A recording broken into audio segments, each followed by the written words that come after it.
दोस्तों, आजकल के इस फास्ट जीवन में हम कुछ इस तरह भटक जाते हैं कि हम किसी एक चीज पर फोकस नहीं कर पाते।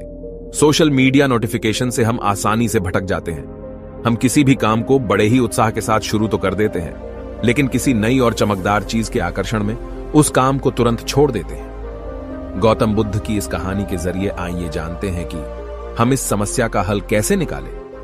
बहुत समय पहले की बात है। किसी गांव में एक सम्राट था। उस सम्राट के पास सब कुछ था।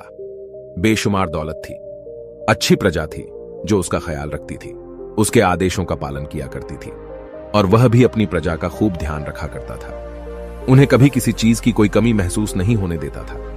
कहने को तो उस सम्राट के पास सब कुछ था, किसी चीज की कोई कमी नहीं थी, लेकिन उसका मन कभी किसी एक काम पर नहीं टिक पाता था।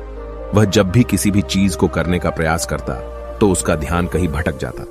इस चीज को लेकर वो बहुत चिंतित रहता था।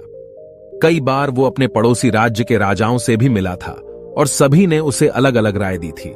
सभी ने उसे अलग अलग तरीके बताए थे।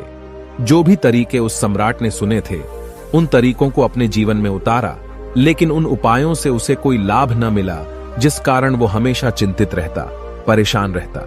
कई बार तो रातों को उसे नींद भी नहीं आती और वह केवल करवटें बदलता रहता। एक दिन सम्राट के कानों तक एक बात पहुंची कि उसके राज्य में एक ऐसा असाधारण व्यक्ति है जिसके शब्द अनमोल हैं, जिसके एक एक शब्द में जीवन का रहस्य छुपा है, जीवन का सत्य छुपा है। और उस व्यक्ति से मिलने के लिए लोग दूर दूर से आते हैं, क्योंकि हर व्यक्ति की समस्या का समाधान वह बड़ी ही सरलता और आसानी से करता है। यह बात सुनकर सम्राट बहुत प्रसन्न हुआ। उसे लगा कि अब उसके सवालों का जवाब उसे मिल जाएगा। इतनी तारीफ सुनकर सम्राट ने यह तय किया कि वह तुरंत ही जाकर उस व्यक्ति से मिलेंगे और उसे यह भी पता चल जाएगा कि जो लोग उनकी इतनी तारीफ कर रहे हैं, क्या वह सच है या नहीं। अगले दिन सुबह सुबह वह सम्राट उस व्यक्ति से मिलने के लिए निकल पड़ा। रास्ता थोड़ा सा लंबा था, जिस कारण सम्राट ने बीच रास्ते में थोड़ा सा आराम किया। वहां पर उपस्थित हर कोई उस व्यक्ति के बारे में जानता था। जब सम्राट ने उनसे उस व्यक्ति के बारे में पूछा तो वे लोग उस असाधारण व्यक्ति की खूब तारीफ कर रहे थे। तभी सम्राट ने सोचा कि लगता है यह व्यक्ति बहुत बुद्धिमान है, बहुत पढ़ा लिखा होगा और प्रभावशाली व्यक्ति होगा, अन्यथा हर कोई उसकी इतनी तारीफ नहीं करता। जरूर ही उस व्यक्ति में ऐसी कोई बात अवश्य है जिसके कारण हर कोई उन्हें जानता है और उनकी तारीफ कर रहा है। उस व्यक्ति की तारीफ सुनकर सम्राट के मन में उस व्यक्ति से मिलने की उत्सुकता और बढ़ गई।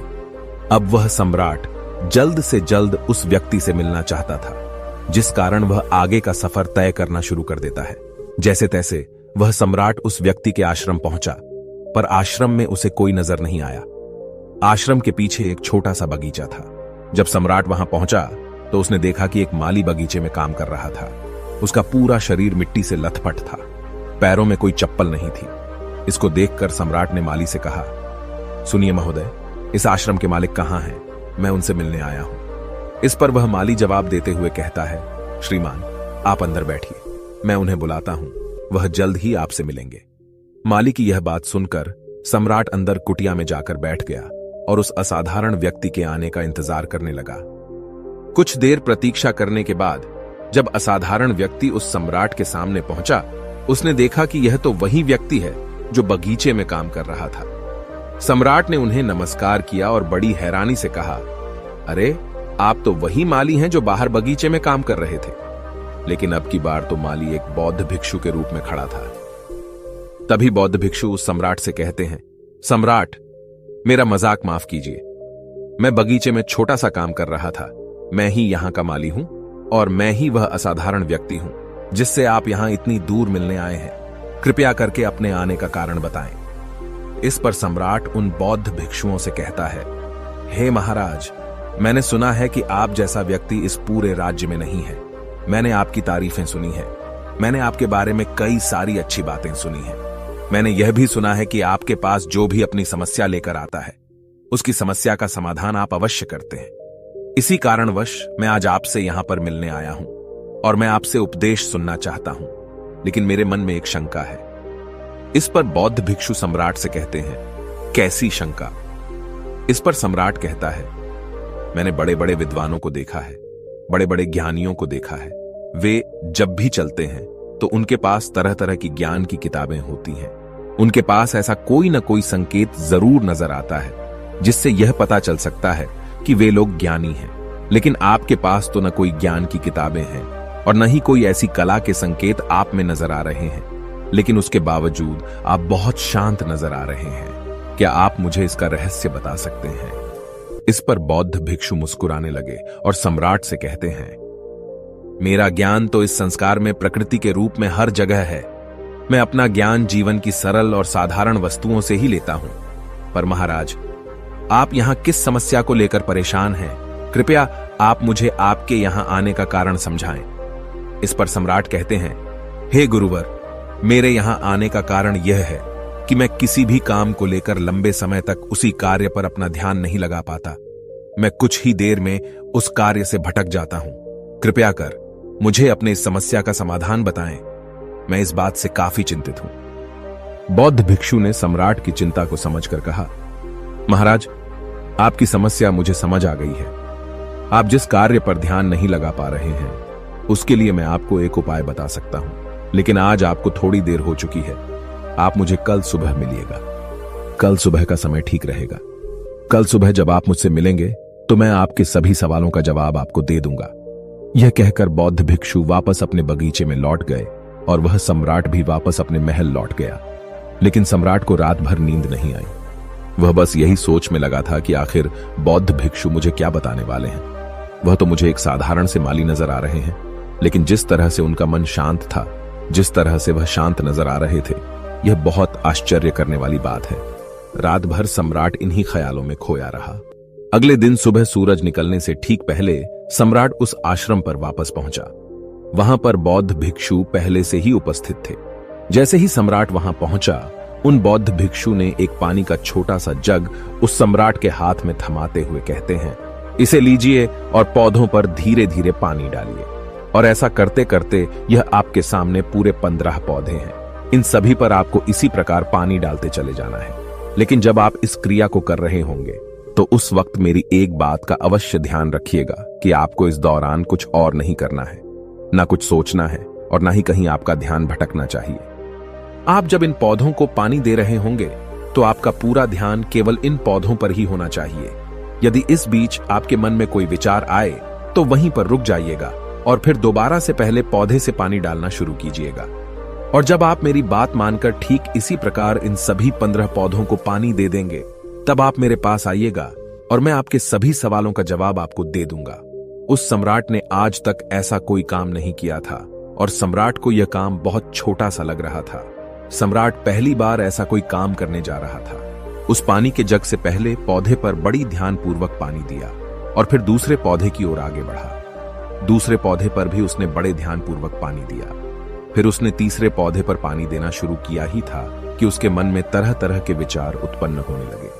उसे अपने महल का बगीचा याद आने लगा, जहां पर तरह तरह के फूल थे, तरह तरह के पौधे लगे हुए थे। तभी अचानक उस सम्राट को उन बौद्ध भिक्षुओं की बात याद आ गई। यदि मन में कोई भी विचार उत्पन्न हो तो उसे फिर से पहले पौधे से पानी देना शुरू करना होगा। तुरंत ही पहले पौधे के पास वापस पहुंचा और उसने फिर से पहले पौधे को पानी दिया। दूसरे पौधे को उसने फिर से ध्यानपूर्वक पानी दिया। जैसे ही वह तीसरे पौधे पर पहुंचा, उसके मन में फिर से कई तरह के विचार उत्पन्न होने लगे। अब की बार यह सोच रहा था, पता नहीं मेरे बिना मेरे साम्राज्य में क्या हो रहा होगा। और अब की बार सम्राट को बहुत क्रोध आने लगा। उसने सोचा कि आखिर में यह छोटा सा कार्य क्यों नहीं कर पा रहा हूं। वह तुरंत ही फिर से पहले पौधे के पास पहुंचा। उसने अब की बार बड़ी ध्यानपूर्वक पहले पौधे को पानी दिया, दूसरे पौधे को भी बड़े ध्यानपूर्वक पानी दिया। ऐसे करते करते अब की बार सम्राट करीबन 5 पौधों में बहुत ही ध्यानपूर्वक पानी दे चुका था। लेकिन अब की बार जैसे ही उसने छठे पौधे पर पानी देना शुरू किया, उस पानी को देखकर सम्राट के मन में नदी के विचार उत्पन्न होने लगे और सम्राट अब बहुत परेशान हो चुका था। जितनी बार वह पौधों को पानी देने का प्रयास करता, हर बार वह असफल हो जाता। उसका मन उतना ही ज्यादा व्याकुल होता जाता और वह खुद पर क्रोधित हो जाता। सम्राट यह बात बहुत अच्छी तरह से जानता था कि वह भिक्षु उसकी परीक्षा ले रहे हैं। वह बहुत बुद्धिमान था, इस कारण उसने उन बौद्ध भिक्षुओं के सभी नियमों का पालन करना जरूरी समझा। सम्राट जितनी बार भी कोशिश करता, हर बार वह असफल हो जाता। उसका मन उतना ही ज्यादा व्याकुल होता जाता, हमेशा खुद को किसी न किसी विचार में उलझा हुआ पाता। ऐसे ही करते करते सुबह से शाम का वक्त हो चुका था, लेकिन अब तक वह सम्राट पूरे 15 पौधों में पानी नहीं दे पाया था। जब बौद्ध भिक्षु लौटकर शाम को वापस आश्रम लौटे तो उन्होंने देखा कि वह सम्राट थक हार कर बैठा हुआ है और तरह तरह की बातों में उलझा हुआ है। तभी बौद्ध भिक्षु सम्राट के पास पहुंचे और कहने लगे, हे सम्राट, मैं तुम्हारी ईमानदारी से बहुत खुश हूं। तुमने अपने कार्य को पूरे मन और लगन के साथ करने का पूरा प्रयास किया, इसलिए जो बात मैं तुम्हें बताने जा रहा हूं उसे बड़ी ही ध्यानपूर्वक सुनना और समझने का प्रयास करना। जब हमारा मन विचारों से खाली हो जाता है तब उसमें मन का असली स्वरूप नजर आता है। तब साधारण से साधारण सा काम भी हमें ज्ञान और शांति देता है।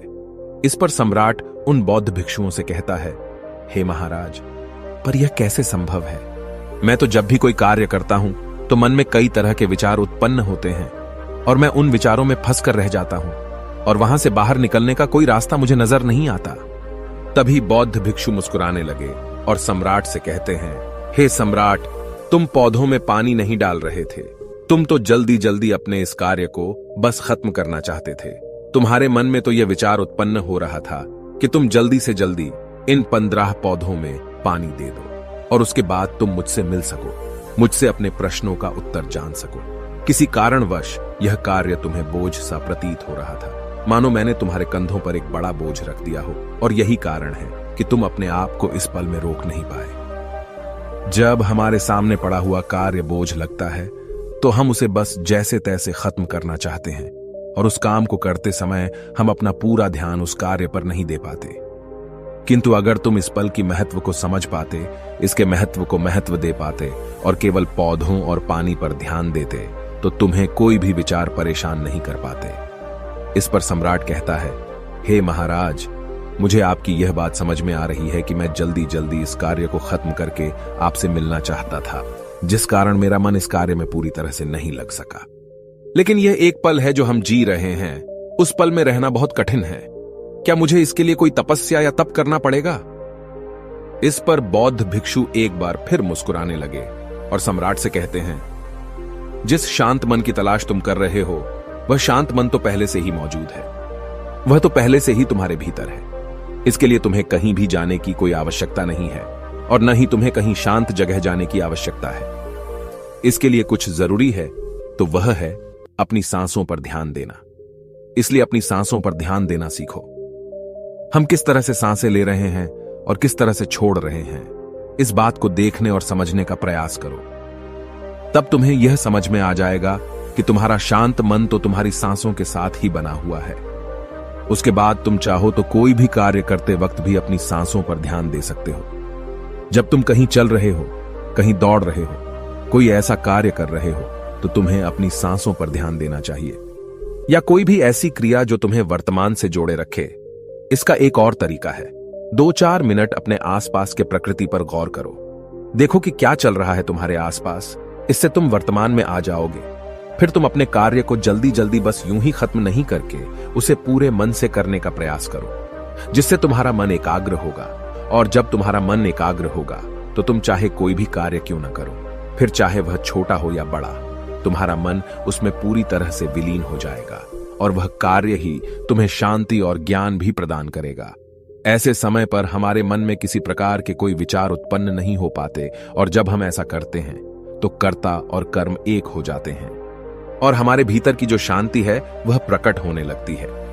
हम उसमें मग्न हो जाते हैं। इसे तुम चाहे तो आनंद कह सकते हो या फिर वर्तमान में जीना कह सकते हो, और यह अवस्था बड़ी सरलता से प्राप्त भी कर सकते हो। बस तुम्हें केवल अभ्यास करना होगा। बौद्ध भिक्षु सम्राट से कहते हैं, जो मन मुश्किलों में शांत रहता है, मुश्किलों से भागता नहीं है, केवल सचेत रहता है, वह मन हर परेशानी को पार कर सकता है, हर दुविधा से बाहर निकल सकता है। सम्राट को उन बौद्ध भिक्षुओं की यह सारी बातें समझ में आ चुकी थी। उसने उन बौद्ध भिक्षुओं को प्रणाम किया और वहां से वापस वह अपने राजमहल लौट आया। उसने अपनी सांसों पर ध्यान देना शुरू किया और धीरे धीरे इस निरंतर अभ्यास के कारण वह अपने हर कार्य को ध्यान और मन लगाकर किया करता था, जिससे उसे असीम शांति मिलती थी और वह छोटे छोटे कार्यों से भी बड़ा से बड़ा ज्ञान प्राप्त कर लेता था। इसलिए दोस्तों, कभी किसी कार्य को बोझ मानकर मत कीजिए। क्योंकि यदि आप उसे बोझ मानेंगे तो जल्दी जल्दी उसे आप अपने ऊपर से उतारने का प्रयास करेंगे, अर्थात उसे जल्दी जल्दी खत्म करने का प्रयास करेंगे। लेकिन इस प्रयास के दौरान आप जो भी कार्य करेंगे वह पूरे मन और लगन से नहीं हो पाएगा, और ऐसे में आप उस कार्य को जो अंजाम देना चाहते हैं, हो सकता है कि आप उसे अंजाम भी न दे सकें, और इसी कारणवश आपके मन में तनाव भी पैदा हो जाता है। हम चिंतित रहने लगते हैं, परेशान रहने लगते हैं, क्योंकि जो अंजाम हम उस कार्य को देना चाहते थे, अंजाम हम उस कार्य को न दे सकें। और हम में से अधिकांश लोग यही गलतियां करते हैं। जब उन्हें कोई कार्य सौंपा जाता है तो वह उस कार्य को करने का प्रयास तो करते हैं, लेकिन वह चाहते हैं कि वह कार्य कितनी जल्दी खत्म हो जाए, और वह उस कार्य को करते वक्त अपने आप को वहां नहीं रख पाते, बल्कि उनका मन तो कहीं और ही भटकता रहता है, जिससे हमारा मन हम पर हावी होने लगता है, हमें तरह तरह के विचार दिखाता है, और हम उन विचारों में डूबते चले जाते हैं, हम उन विचारों में फंसते चले जाते हैं, और फिर वहां से हमें निकलने का कोई रास्ता नजर नहीं आता, जिससे हमारे मन में तनाव पैदा होने लगता है। हम बहुत परेशान रहने लगते हैं, हम चाहकर भी किसी कार्य को नहीं कर पाते, और जो कार्य हमें वर्तमान की ओर ले जा सकता था, उस दरवाजे को हम खुद ही बंद कर देते हैं, क्योंकि वह कार्य हमें बोझ लगने लगता है।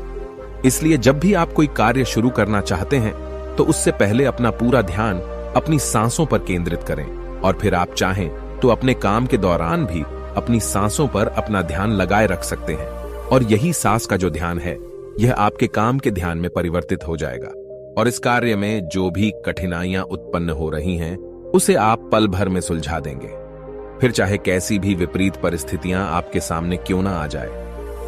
आप उस कार्य को पूरे मन और लगन के साथ पूरा करके ही रहेंगे। दोस्तों, उम्मीद है कि आपने आज के इस वीडियो से जरूर कुछ न कुछ सीखा होगा, तो इस वीडियो को अपने दोस्तों के साथ शेयर करना ना भूलें।